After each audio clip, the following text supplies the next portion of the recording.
நம்மை ஒவ்வொரு நாளும் வழி நடத்தும் இயேசு கிறிஸ்துவின் இனிய நாமத்தினாலே உங்கள் அனைவரையும் வாழ்த்துகிறேன். இன்று இணைப்பு இல்லையேல் கருத்தரிப்பில்லை என்ற தலைப்பில் நாம் தியானிக்கலாம். யோவான் 15வது அதிகாரம் 4வது வசனம். என்னில் நிலைத்திருங்கள், நானும் உங்களில் நிலைத்திருப்பேன்.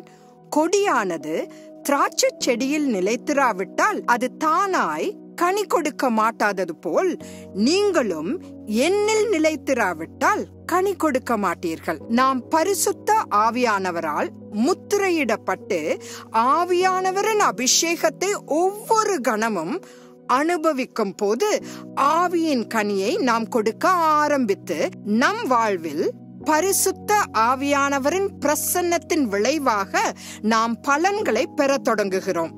அவரது செயல்பாடு நம் மனதிலும் உணர்ச்சிகளிலும் பிறரை அணுகும் விதத்திலும் வெளிப்படுகிறது. ஒரு திராட்சை தோட்டத்தில் திராட்சை அறுவடை செய்வதை நீங்கள் எப்போதாவது பார்த்திருக்கிறீர்களா? ஒருவர் திறந்த கூடையை வைத்திருப்பார், மற்றொருவர் திராட்சையை வெட்டி அந்த கொத்துகளை திறந்த அந்த கொள்கலனில் வைப்பார். அது போலவே ஒரு மனிதன் கர்த்தரோடு நெருங்கி நடந்து பரிசுத்த ஆவியானவரால் அன்றாடம் நிரப்பப்பட்டிருக்கும் போது அவன் தன் வாழ்க்கையையும் பரிசுத்த ஆவியானவரால் நிரப்பப்பட்டிருப்பதை காண்பான். பரிசுத்த ஆவியின் கனி என்பது நடத்தை அல்ல, குணம். அது செய்வது அல்ல, எப்படி இருப்பது என்பதுதான். நீங்கள் செய்வதை பற்றி அல்ல, நீங்கள் யார் என்பதை பற்றியதுதான்.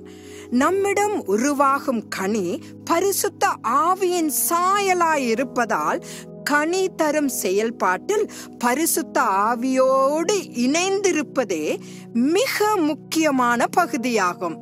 அவ்வாறுதான் நாம் ஆவிக்குரிய ரீதியில் வளர முடியும். நமக்குள் வாசமாயிருக்கிற ஆவியானவரின் வல்லமையினால் நம்முடைய கர்த்தராகிய இயேசு கிறிஸ்துவோடு நாம் இணைந்திருக்கும் போது இயல்பாகவே இயற்கைக்கு அப்பாற்பட்ட கனிகளை கொடுப்போம். கீழ்ப்படியாமையின் மூலம் நாம் அவரிடமிருந்து பிரிந்தால் ஆவிக்குரிய கனியை நாம் ஒருபோதும் கொடுக்காமல் அக்கினியில் எரியப்படுவதற்கு வெட்டப்பட்ட ஒரு கிளையாகி விடுவோம். கடந்து செல்லும் ஒவ்வொரு நாளும் அவரை போலாகி ஆவிக்குரிய கனிகளை கொடுப்பதற்காக அவருடன் இணைந்திருக்க நமக்கு கிருபை தருமாறு இன்று தேவனை கேட்போம்.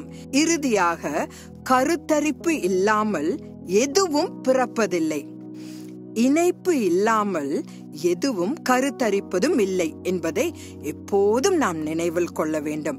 ஆகவே இந்த கர்த்தரோடு கூட, இந்த பரிசுத்த ஆவியானவரோடு கூட ஒவ்வொரு நாளும் இணைந்து நாம் கனி தரும் மரங்களாக மாறுவோம்.